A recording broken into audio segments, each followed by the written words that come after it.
Pinaiimbestigahan na ng Armed Forces of the Philippines ang kumakalat ngayong video ng pag-torture di mano sa isang lalaki. Ang mga nasa likod nito, isang grupo na mga nakafatig at armado. Matapos pahirapan, pinagbabaril pa ang lalaki kahit wala ng buhay. Ayon sa Commission on Human Rights, malinaw na paglabag ito sa karapatang pantao. Live mula sa Quezon City, may report si Rafi Tima. Rafi? Jessica, bagamat hindi pa mali yung detalye ng lumabas na video sa social media tungkol sa umano'y summary execution, malinaw pa rin umanong may palabag na makikita sa video ayon sa Commission on Human Rights. Kaya naman kay luma o bago ang videong lumabas, dapat umanong mabilis na imbestigahan ito ng AFP. Sa videong ipinost sa Facebook ng isang Abu Maidan nitong Hunyo, makikitang nakakumpol ang mga nakafatig at armadong mga lalaking ito palibot sa isang lalaking nakahiga sa damuhan at nakatali ang mga kamay. Antay na lang sana nila yan, kaysa pahirapan. Ang lalaking wala ng kalaban-laban, tinapakan at pinagsisipa-sipa sa katawan at mukha. Isinasalaysay pa ng kumukuha ng video ang mga nangyayari. Nakikita niyo po ay isang kasabi ng left na nahuli ng persang militar. Ang isa pang sundalo, tinanggal sa pagkakatali ang mga kamay ng lalaki. Halos nakaupo rin ito. Maya-may kinaladkad siya ng isang lalaki sa isang bahagi ng damuhan. Sumunod na ang alingaw-ngaw ng mga putok ng baril. Hindi na namin ipapakita ang aktual na pamamaril dahil nakababahala ang video. Pero makikita rito na halinhinan siyang pinagbabaril ng mga armadong lalaki. Hindi bababa sa 100 putok ng baril ang maririnig sa video. At kahit tila wala ng buhay ang lalaki, patuloy siyang pinagbabaril. Ang AFP iniimbestigahan naman ang nilalaman ng lumabas na video. We are having it investigated. Of course, first we have to identify saan ba yung nangyari, kailan yung nangyari, anong unit na involved, is this really an authentic video? So these are the things that we're still looking into. Paniwala ng AFP, matagal nang nakuna ng video at tila ngayon lang inilabas. Posible umanong sa Central Mindanao nangyari ang insidente. Luma na tong video na to, at least more than 4 years at the least, no? Kasi makikita natin doon sa kasuotan, kagamitan, hindi na 'yan ang ginagamit natin over the last 4 years. For example, yung helmet alone, wala silang helmet lahat. Ang helmet ay isang parte na ng uniforme ng sundalo all over the country. Luma man o bago lang ang video, malinaw na paglabag umano sa karapatang pantao ang makikita sa video. Si Commission on Human Rights Chair Eta Rosales napapaigtad pa habang pinanonood ang video. Ayon kay Rosales, kung suspect ang nahuli ng mga pinaniniwalaang sundalo, alam daw dapat ng mga sundalo ang standard operating procedure para dito. Bukod sa hindi pananakit sa nahuling suspect, dapat isinasailalim ito sa investigasyon. Dapat binigay na nila kagad ito sa polis. Yun yung unang-unang violation na ginawa nila. Hindi nila binigay sa polis. Ayon kay Rosales, nitong mga nakarang taon kahit papaano, malaki na raw ang improvement sa pagtalima ng AFP sa pagkilala sa karapatang pantao. Noon nga 2012, binuo at pinirmahan ng AFP at Major Services Command kasama ang PNP at iba pang law enforcement agencies ang Labreza Declaration on Human Rights Cooperation. Dito nakasaad na magtatalaga sila ng mga technical working group para pag-ibayuhan ang pagtugon nila sa karapatang pantao.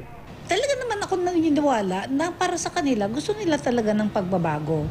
Pero obvious na hindi tumatagos na lubos dito sa operations on the ground ditong. Sa ngayon, Jessica, ay matipid pa ang AFP sa pagbibigay ng detalye tungkol sa resulta ng kanilang inisyal na investigasyon, partikular sa kung anong unit na bibilang yung mga umano'y na maril. Mismo ang kakaretire lamang daw na si dating AP Chief of Staff General Emmanuel Bautista ang nag-utos sa investigasyon bago siya bumaba sa pwesto. Ayon sa CHR ay malaking bagay ang video para mapadali ang investigasyon, lalo pat malinaw ang kuha ng ilan sa mga sinasabing sundalong sangkot sa insidente. Jessica? Rafi, yaman din lang na medyo may open communication lines ngayon ang gobyerno at ang MILF. Natanong kaya nila kung yung nakitang tinatadyakan at binaril doon miyembro ng MILF o baka naman ng ibang grupo katulad ng BIFF? Ang lumalabas, Jessica, sa investigasyon initial ng PNP at yung nakausap nating isang AFP official ay posibleng ang isang membro ng BIFF itong nahuli umano ng militar dahil isa yung sinasabing operasyon laban sa isang BIFF commander. So ito yung initial na impormasyon na nakuha ng militar, Jessica. Bagamat sa ngayon ay kailangan para ng extensive investigation para malaman kung anong unit yung involved dito sa incidenting ito at kung sino talaga yung target nila nung makuha yung suspect na napatay, Jessica. Pero I suppose ang sabi ng CHR, kahit miyembro pa yan ng kahit na anong rebelding grupo, yung pinagdaanan niya na tinadyakan, nakatali pa, tapos hindi lang isang beses binaril, para siyang pinag-machine gunan ng ilang beses. Yun talaga, sobrang inhuman, hindi mo matatawag na inhuman, beyond inhuman. Yun na nga, Jessica, ayon nga sa CHR, ito palang inalaman nilang insidente na nadokumento ang isang alegasyon ng summary execution ng militar. At telltale umano, Jessica, ang video, lalo pat parang hinayaan lamang ng mga pinaniniwalaang sundalo yung pagkuha sa naturang video. Gayong alam nilang isa itong mabigat na ebidensya ng isang obvious na criminal act.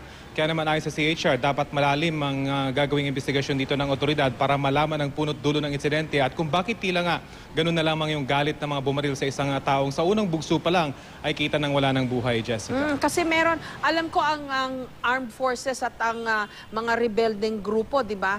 Merong sinusunod na ano yan na parang code.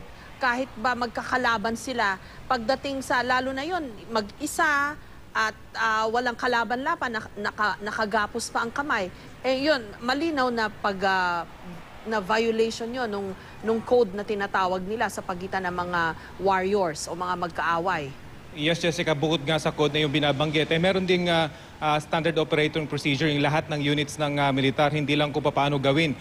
Kung anong gagawin sa isang combat operation, pero kahit nasa mga pagkakataong may mahuhuli silang suspect in the course of an operation. At tulad sa isang police operation, Jessica, pag-aresto ang akto ng paghuli sa isang kalaban at tulad sa isang pag-aresto ay may mga dapat ding sunding procedure kung ongoing naman ang operation at kailangan ng agarang impormasyon mula sa nahuling suspect, maaari namang isagawa ang isang tactical interrogation kahit wala pa itong abogado. Pero ang malinaw, hindi ito dapat saktan, hindi dapat i-torture para lang makuha ng impormasyon at definitely hindi dapat pinapatay, Jessica. Medyo yung sabi ng AFP, iimbestigahan nila ito. Binanggit ba nila how they will proceed with that? May bubuin bang committee? Kasi diba? We need details. Kasi medyo sobrang itong video na to sabi mo nga, napapaiktad kahit si CHR Chair Eta Rosales. So, kumbaga, agad-agad naghahanap talaga ng sagot ang mga nakakita ng video na yan. Kailan iimbestigahan? Paano? Yun nga, Jessica, medyo matipid pa yung nakuha natin mula sa AFP. At yun din ay pinagtataka, Jessica, ng CHR. Kung noong July pa nalaman ng AFP itong impormasyon ito at napanood mismo ng AFP Chief of Staff, ano na yung kanilang ginawa the past few days? Meron naman daw silang kapasidad na magsagawa agad-agad ng investigasyon, lalo pat meron silang close coordination with the MILF. Kung nasa area ng MILF yung pinangyarihan ng insidenteng ito, ay dapat ay within days ay meron na silang impormasyon tungkol sa insidenteng ito. Pero lumalabas, Jessica, na kahit yung unit ay either alam na nila at wini-withhold lamang impormasyon, pero talagang kung wala pa talaga impormasyon sa ngayon yung militar. Pero malinaw, Jessica, ayon sa CHR, dapat mabilis yung isasagawang investigasyon dito ng AFP at malinaw ito dapat at transparent para naman malaman ng publiko at hindi may tatago, Jessica. Maraming salamat sa iyo, Rafi Tima.